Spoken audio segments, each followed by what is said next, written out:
We're here with Craig Brown for his final interview as mayor. I assume it's his final interview. It's one of the last. And we appreciate you sitting down with us again. I've gotten to talk to you many times over the years about all the things that you've accomplished. Before we get started, and you'll hear this a lot today, but on behalf of everybody in Galveston and who loves Galveston, we appreciate so much everything that you've done and everything you will continue to do for us. And it's quite a legacy. So how does it feel to be, approaching you're at your final day here? It's kind of bittersweet. I've enjoyed my term on council here as a council member and mayor for 12 years. I've enjoyed it immensely, and I'm going to miss the people and the citizens of Galveston the most. That's given me so much input over the years. But it's good to get new perspectives, new energy coming on board, and congratulate all the new council members coming on board and the mayor. It's going to be good for the city. That's great. You're humble as always. Oh, no. You have an opportunity to brag here if you want to. I've never heard you brag. One of these days, maybe. All right. So I was lucky enough to get an advanced copy of the speech that you're going to read this afternoon. And so I don't want to recover that ground because you'll be, and I know you've made a few changes to that, but in the copy I read, you mentioned Angela in your farewell remarks, and you thanked her for the years of sacrifice. 12 years, and really it's more than 12, it's more like 20 that you've been in public service. That's a long time to give to the city. Can you tell me a little bit about what it's been like doing this together with Angela, what her support's meant to you, and what you're both looking forward to now? Well, having Angela as a partner through all of this has been such a benefit to me. She's a sounding board. She gives me input. I run ideas by her.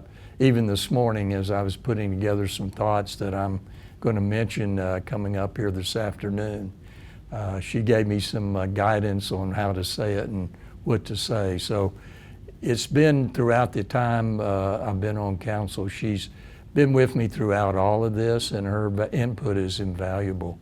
I think the other thing too, Angela's very active in the nonprofit community.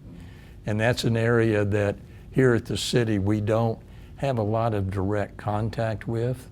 And so having her input and her ideas and her thoughts on the nonprofits and what they're doing and some of the concerns they've run into, it's been very, very enlightening and very helpful to me. Yeah, of course. You guys are a power couple, and you kind of balance that dynamic of the civic and the nonprofit. So what are you looking forward to now?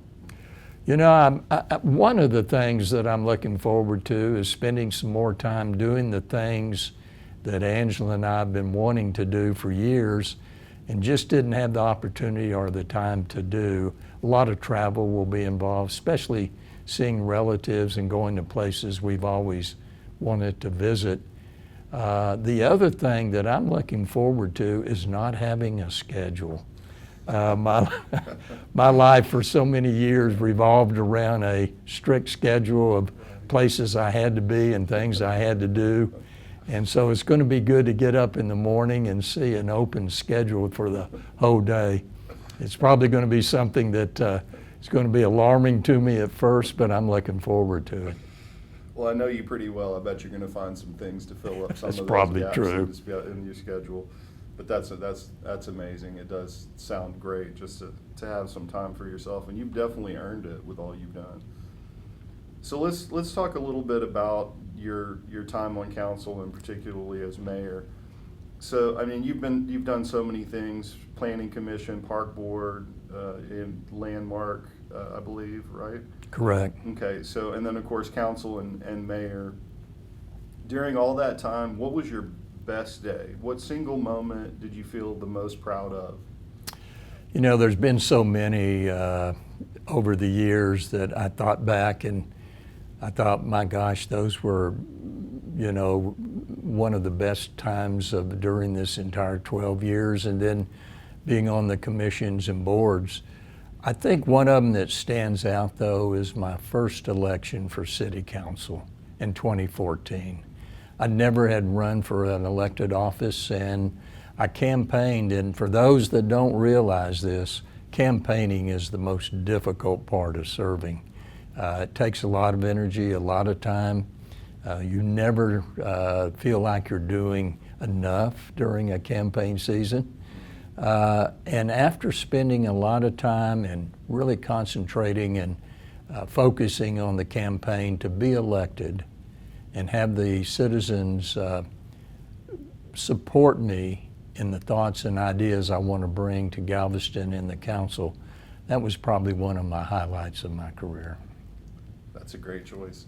Well, we weren't with you through those first few victories, but we were there for the 3 mayoral victories, and it's an amazing thing to, for us personally, humbling to help, you articulate that vision and then see people not only respond to it with the vote, but the way it changes the way the city, what it becomes essentially. Correct.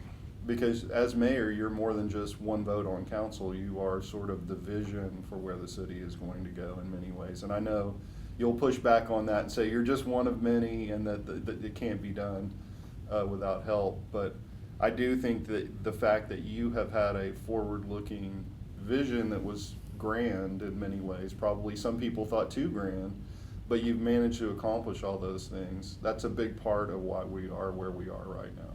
Thank you, David. Appreciate that. So we talked about your best day. Was there a day that was your worst day where you felt like you didn't accomplish something that you wanted to, or just, it could just be an average Tuesday where you just kind of felt like, hey, I'm not getting, what I want done, or? One of the days that I would say was, and it's really not a day, it's a series of days in a row that provoked the most anxiety in serving as an elected official, was when I served, I'll wind up serving close to 7 years as mayor. Our term limits are 6 years as mayor, but Mayor Yarborough, for some health reasons, had to step down early from his position as mayor, and I was mayor pro tem, so I moved into that position within a matter of days. And shortly after that, as serving as mayor pro tem, and then a few days later, after talking with Mayor Yarborough, I moved into becoming mayor of Galveston. And approximately a number of weeks after that, we had a hurricane bearing down on this island, Hurricane Laura. It as the citizens may realize during an emergency like that, the mayor of the island takes over the management of all aspects of the government here and all of the departments. And so I had to put together a group here at the island, on the island here, city manager, police chief, fire chief, emergency management director, deputy city manager, where I'd had to sit down and work with them and then declare a mandatory evacuation for the island. That was a day that we don't take that lightly. We understand the pressure it puts on our citizens.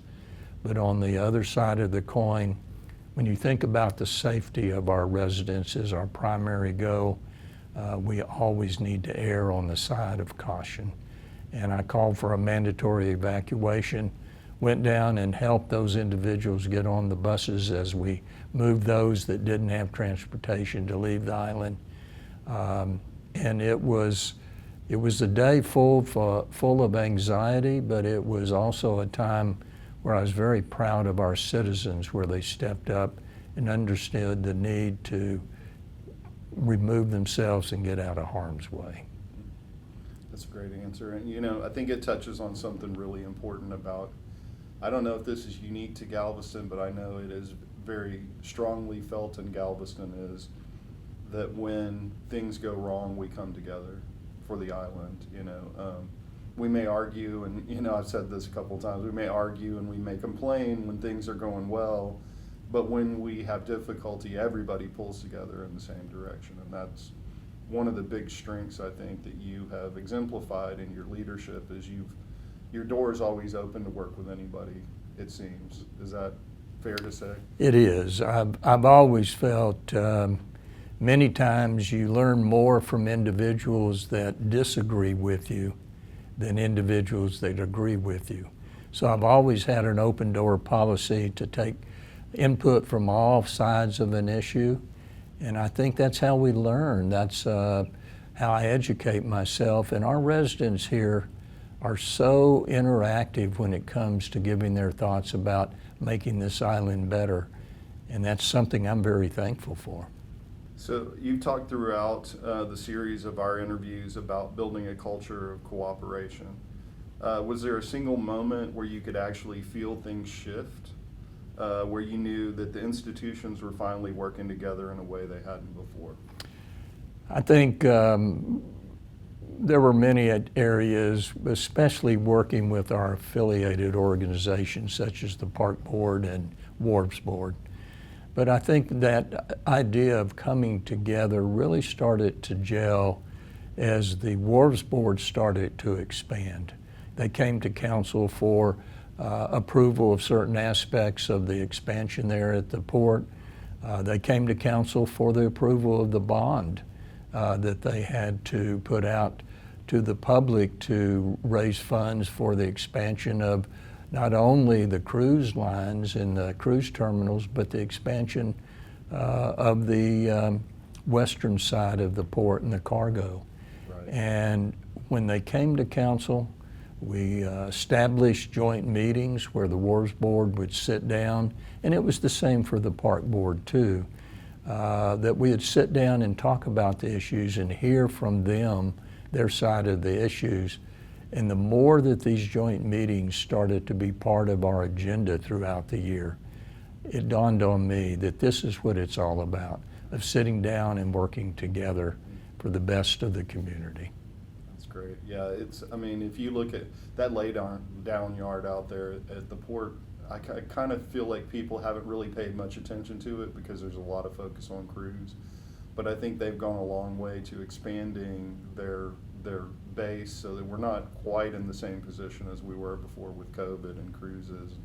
The port obviously is going to be a powerhouse. It's going to continue to, but they have seemed to open up more to cooperation with the city, and of course you're getting the tax. I don't know if you call it a tax, passenger fees for cruises and things like that. And they're very cooperative with trying to. They have the new traffic study that they're doing. So. That's all great, and of course you got Marty at the Park Board. Everybody seems to unanimously think he's doing an amazing job, and so that's pretty unusual in Galveston when everybody thinks you're doing a good job. You know, that's a definite win. So it really is. You know, the staff at the Park Board with Marty Miles as the CEO over there, and then the staff at the port with Roger Reese as the executive director. I can't say too many things about them that's not all good. They are just a wonderful staff with the community in mind as they make their decisions. And that's a compliment to the city staff also. The city staff working with these staffs at the Park Board and the port behind the scenes many times to make everything a reality. I would say that's a compliment to your leadership too, that you've been able, and I know it's not, you know, there's a lot of things that have come together, but I think when the person at the top is open to listening and trying to facilitate communication between groups, that's absolutely instrumental in any cooperative group. And I mean, you do have people think of it as the city, but you really have three entities here kind of cooperating. So exactly. So this is the one you've avoided answering until now, so I'm going to try to pin you down if I can. 10 years from now, you're sitting on the seawall with Angela watching the island. What does Galveston look like if everything that you've set in motion comes together? Well, I think in all phases of the island, it's going to be a very positive for the individuals that live here. I've always felt that the best way for economic expansion on this island, in all phases of the island, is providing the best quality of life for the residents that live here. And what I see in the future years, I see the quality of life issues getting better and better. That's cleanliness, that's security, that's street repair, that's drainage improvements. And those things are moving forward now in all areas of that. I see the cruise industry, a vital part of this community, but I see the cruise industry, even though they're expanding, I see the concerns they bring with traffic and things being managed and working out a system so that cruise traffic that's coming to the port really doesn't intermix with the streets and so forth in the vehicular traffic of our residents. I see tourism being a major part, as it's always been here on the island, as an economic engine. But I see tourism, the amount of individuals coming on the island dropping, but the type of resident that spends the night, that shops in our restaurants, eats in our restaurants and shops in our retail shops, I see that increasing. So I see that we're not going to look at the success of the island from tourism standpoint on the number of people, but the type of person that comes on this island. And I think you'll see that improve over the years coming forward. Our universities and our institutions of higher learning, my goodness, they are just growing leaps and bounds. I think we'll see that Galveston will be thought of not only as a tourist city, but I think Galveston will be thought of as a university city, a student city where individuals coming down with A&M, with Galveston College and with the medical center here, coming down for an education, but also experiencing what the island has to offer here. So I think overall, I think you're going to see a lot of improvements. We're heading that way.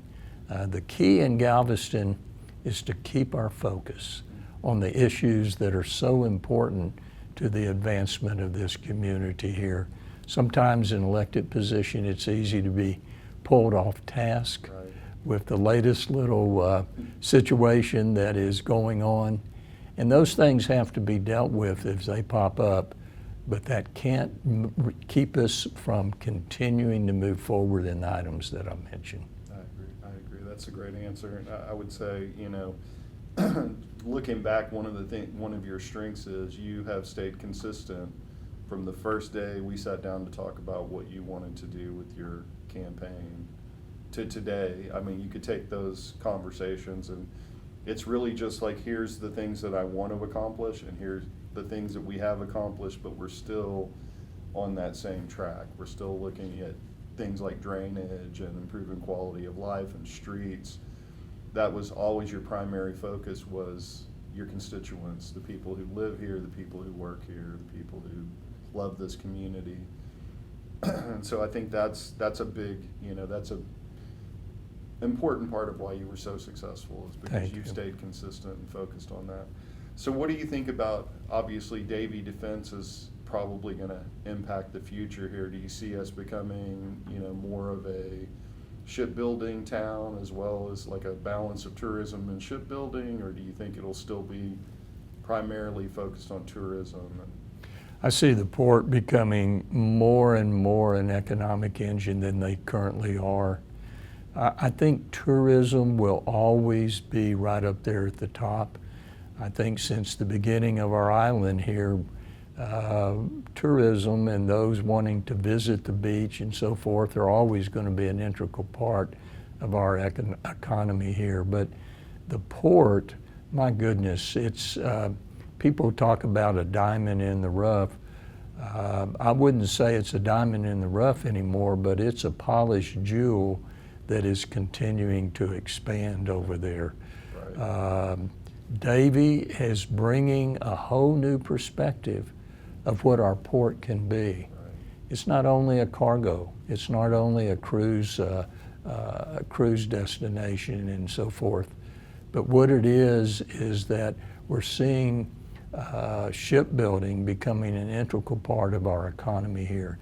And what I like about Davie and their coming to Pelican Island is not only what they bring with the jobs and so forth and the expansion of the shipbuilding industry, but they're going to be an impetus for continual advancement of Pelican Island that has really set still here for quite a long time over there.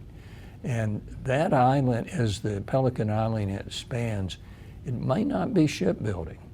It may be ancillary services that will expand, that will support cruise, cargo, and shipbuilding. Right. You're going to see a lot of different allied industries on Pelican Island that we've never thought of would be here in Galveston. We'll probably start to look to Galveston, especially because of Davy being here. Right. So I think it's definitely, it would be remiss of me not to circle back to Pelican Island or continue on that, because I remember in the very first meeting we had, one of the things that you brought up was Pelican Island, and that was an underdeveloped resource. And I remember at that time, everyone had kind of written Pelican Island off. They had kind of said, this is just a wasteland, there's nothing that's ever going to be done. You have continued to focus on Pelican Island for 7 years, I know for sure, and you may have had your eyes on it before then, but I think that a lot of what's happening over there is because you've continued to put that focus on what's available there to us, and I think that's an amazing credit to your persistence and your tenacity and vision, because like I said, most people, they were like, why are we even worrying about a bridge? There's nothing over there worthwhile to drive to see, except for A&M, of course. So, and now of course we have the possibility of the land bridge, which I know you've supported and embraced the possibilities there as a game changer with rail. I mean, how does it feel to look back and think an idea that you had 7 years ago could have influenced billions of dollars in industry and the future of the island that you love? And I don't think I'm being over dramatic when I say that, honestly. I think that might be underselling it. But Well, to me, Pelican Island, it just made sense that we needed to turn our attention to that area. I mean, we're running out of land here in Galveston that we can expand on. And Pelican Island was just a vacant area of land of over 1,000 acres over there that just was untouched. The port has control over some of it. The Port of Houston has control over a lot of it. But that doesn't mean that we can't work with Port of Houston, combine our efforts to make sure that we're working together for the benefit of the community as the Port of Houston, Port of Galveston expand over there.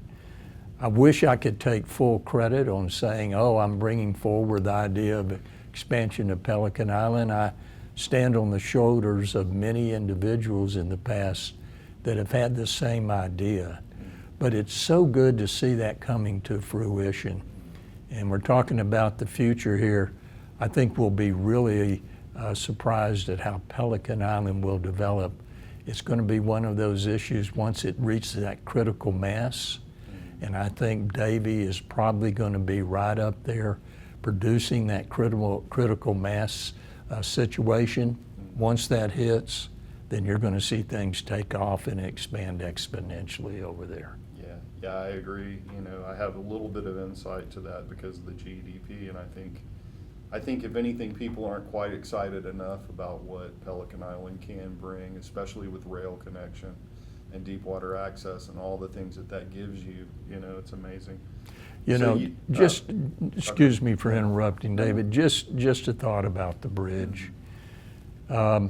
We've had our sights on a new bridge over there at Pelican Island for a number of years. And for the last 5 or 6 years, the city of Galveston has stepped up since I've been mayor and said, we're going to move this bridge forward. We've been working with TxDOT on that. And for a number of different reasons, it just hasn't come and moved as quickly as we'd like.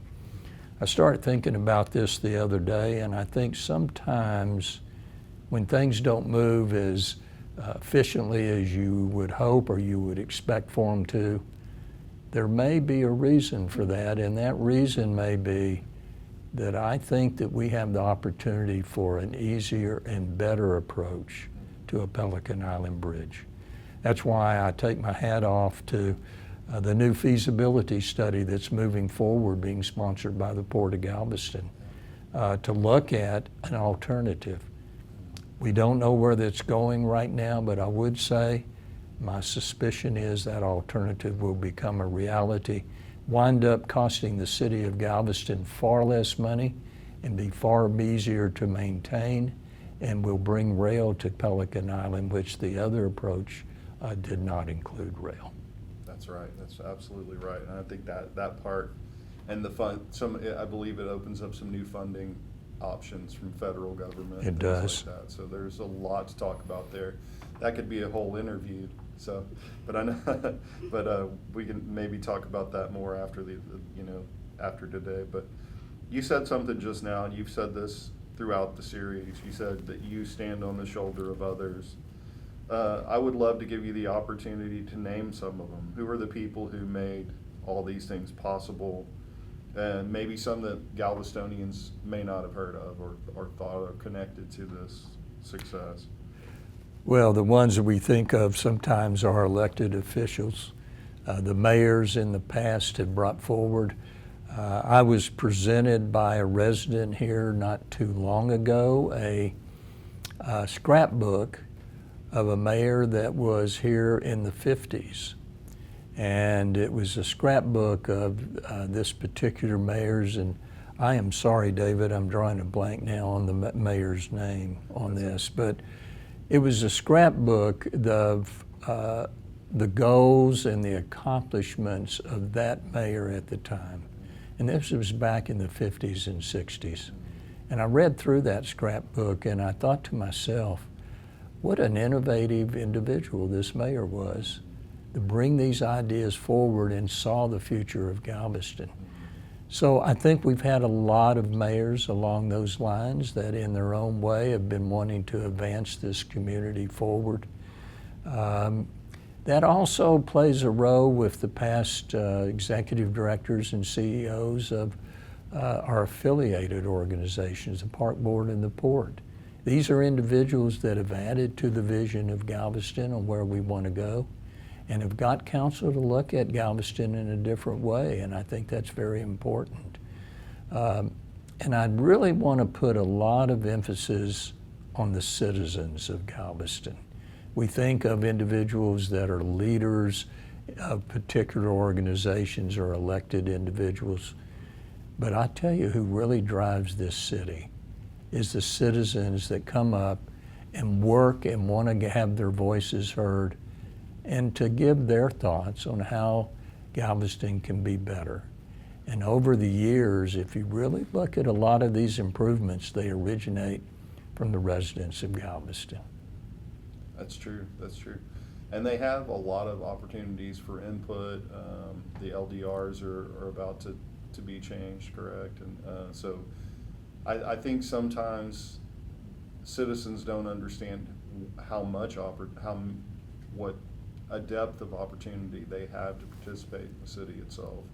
Even if you don't have the time or you're not able to serve on a board, or there's so many things you can do just to have your voice heard about there are opportunities to come and speak to council. There are opportunities to talk about what you'd like to have put in the LDRs and, protections and things like that. So Galveston's a very open city. It's very, it's inviting its citizens to participate. I mean, even take something that's off the books like Rosenberg.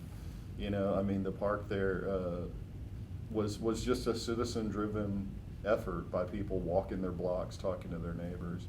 To me, that's an example of small government at its best. Oh, it was phenomenal, and I want to put a plug in for the comprehensive plan. Yes.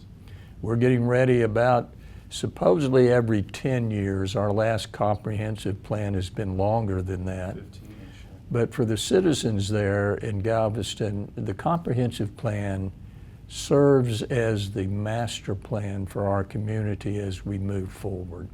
And that has to be updated every 10 years or so because things change, and where the community wants to move changes as time goes by.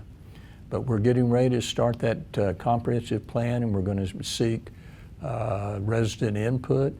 And this is the time for the residents to stand up and say, I love this community, and this is what I see how the community can be better. And it gets in that comprehensive plan, and once it's in that plan, that's our framework for deciding what our land development regulations, our zoning regulations, our ordinances center around that comprehensive plan. That's right, and that is literally a once in a decade opportunity. Oh, that's it's coming up for people. Exactly. So it's very important that people participate in that. That's a great point. So I've already asked you this question, I think, personally and on in an interview, and I asked you what you're going to miss about the job. So I know it's the people, the citizens, and things like that. Tell me something unusual that you might miss about the job that people may not have thought of. The coffee in the break room, or is there anything like the day-to-day part of it that you will miss that that people might not have thought of or expected? You know what I think I will miss? Being mayor here in Galveston, as the citizens know, we do not get any financial remuneration for serving as mayor or city council members. The only, I would call it possibly the perk that I receive as mayor is there is a spot out in front of City Hall that has the sign reserved on it. It doesn't say reserved for mayor, but it does say reserved, and so I have been using that spot when it's not full with somebody else parking there. So that, I guess you could consider that a perk. But I think one of the things that as mayor, one thing you can count on, and it's not me, it's the respect for the position as mayor of Galveston. I can always expect my phone calls to be returned very quickly, and I always can get an appointment with somebody to visit with them. And that is such an advantage because in this day and age when everybody is very busy and got a lot on their plates, it's always good to be able, if you have a question, to go to the top of the organization or whatever and call and get an answer to that. And getting a phone call returned immediately or having the person take the call when you call, that's so helpful. And that's because, not of me, but it's because of the position of mayor of Galveston. Humble as always, but I have to disagree. I think it's a little bit you. I think that people really respect you, and I think that you're going to continue to get your calls and appointments answered. The only thing I will say, you might have to walk to get a parking space, but that's a small sacrifice to make. But I will say this on a personal note, and I'm sure everybody who knows you knows this too. You are the most prompt person in response. You may get those responses quickly because you give quick responses, because I tell everybody, it's like I'll email Craig, Friday night at 7 o'clock in the evening, and sometimes you answer me the same evening. And I'm like, I can't believe that. It's not even an important email, really. And, I don't even expect it always to be answered, but you always answer. You always do it promptly. You're very meticulous in the way that you care for the way you communicate with people and the way that you come across. And so I think that mutual respect is probably a big part of why you get your calls returned so promptly. So Thank you, David. I appreciate that. I've always felt if somebody wants to take the time out of their schedule to call me or email me and give me their thoughts, my responsibility is to be their advocate, and therefore I need to respond to them as quickly as possible to honor the time that they're giving to send their thoughts in. So it's also self-serving too. I would say being mayor or being a council member, I get a lot of emails, a lot of texts, a lot of phone calls. And I would say that I respond quickly, because if you let things pile up and say, well, I'll answer that tomorrow or the next day, next thing you know, it's tenfold. So I try to get everything answered and taken care of as quickly as possible so it's not on my to-do list. Makes sense, makes sense.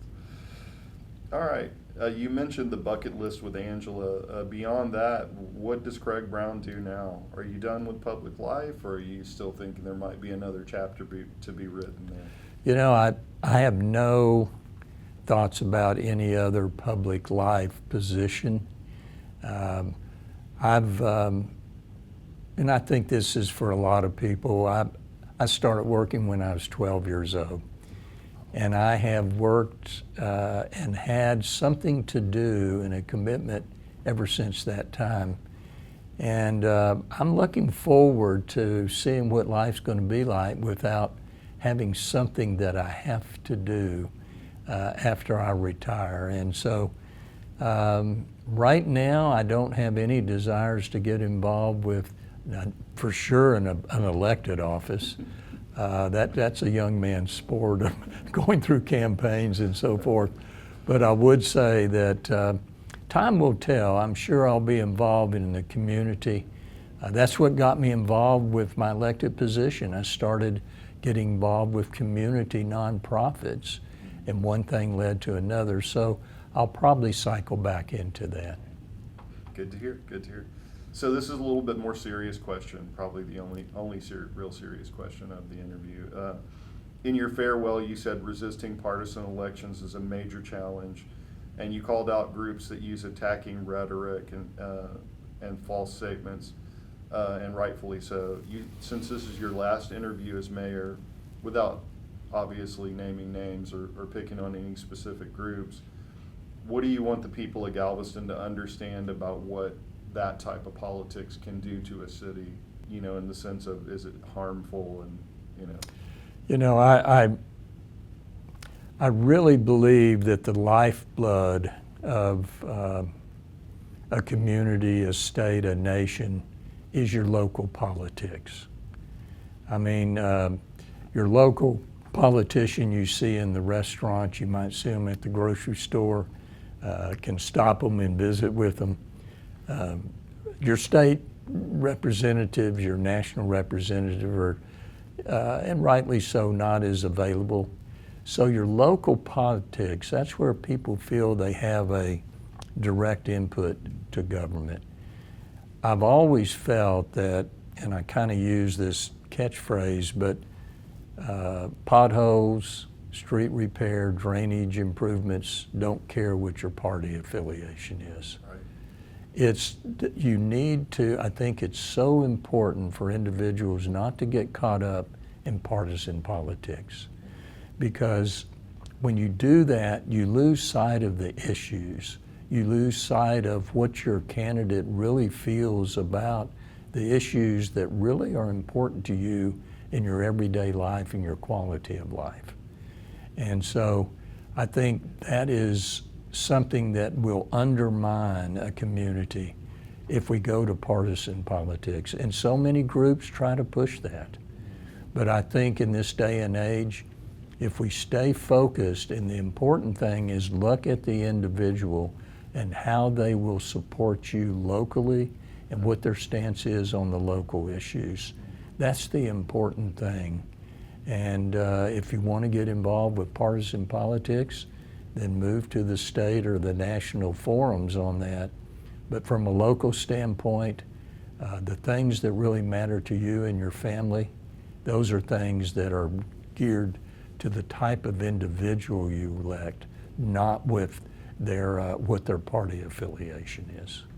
Yeah, that's a great point. And I think, you know, the citizens of Galveston obviously agree with that. Outside groups haven't had a whole lot of luck in pouring money into campaigns and getting the results that they wanted. It's generally about that direct connection with the voters. You know, a good campaign connects the candidate and the voter directly. And so I think you'll never get that through partisan politics. And I think through the lens of partisan politics, we stop thinking. You know, we just start putting a label on something, and then it's like, it becomes binary. I either want red or blue, but you don't think about what I want for parking for downtown or what I want for flooding in my neighborhood. You know, it becomes a different issue, and many of those issues, most of them cross partisan lines anyway. They're not. Right. nobody wants flooding. No one is for flooding. People want to handle it different ways, but. You're So I think exactly that's- right. I think you're right on target there, and I think the people support that view as well. I'm sure you've sat down with I know you've sat down with JP and talked to him, but just imagining that he's there, his first morning in the chair as mayor, and you're standing over his shoulder, and you could tell him one thing, not about policy, not about the budget or the bridge, but just about the job itself. What advice would you give to him about how to do this job well? Well, I would say this about our new mayor, John Paul Ostowski. I've known John Paul for a long time, and when I mention these things that were, in my opinion, are so important for a mayor to remember, John Paul has those. That's one of the reasons I endorse John Paul Ostowski. But if I was to leave with one thought, I would be that the important thing is, Mayor, you're an advocate for the citizens out there, and that for them to be seen and be heard is very, very important. And that's your role, to make sure, one of your roles, that our citizens' thoughts are out there to be seen and to be heard. And if you do that, you know, most individuals that I've worked with over the years, they may have disagreement in my position on a particular subject, but if they feel like that I've appreciated their side of it and really took into consideration their thoughts as I was making my decisions, they're not that concerned about what the decision is. They want to make sure that they have a role in providing information to you, and I think that's so important for all of our elected officials. That's really great advice. I love that. All right. So you have one last chance to say I'm going to give you an open mic here to say anything you'd like to say to the people of Galveston that you haven't said yet. Well, goodness, I want to thank the citizens of Galveston. Over these many years that I've served and had the honor of representing them, it couldn't happen without their support. And so I want to thank them from the bottom of my heart and my family's heart for all the support that they have given me and my family over the years. It is much appreciated. I'm kind of fading into the sunset at this point, but I'm doing it with a feeling of appreciation and thankfulness for being able to serve for all the individuals here in Galveston. That's great. I love that. I started with this, but I want to end with it. I want to say what an amazing force for change that you've been for the city. And I've had a very fortunate position to see inside some of the decisions that were made and how you make decisions that don't benefit you or your campaign. You make decisions based on how they affect the people. I said something to you a long time ago. I said, you're the type of candidate that would lose for the right reason, lose a campaign for the right reason. And that's why you need to win. You know, when someone puts Galveston ahead of their own interests and their own campaign and their own, you know, even I've seen you put your own life on hold in order to try to answer people before and after elections. You know, this is not something that you do. It's not performative. This is just who you are.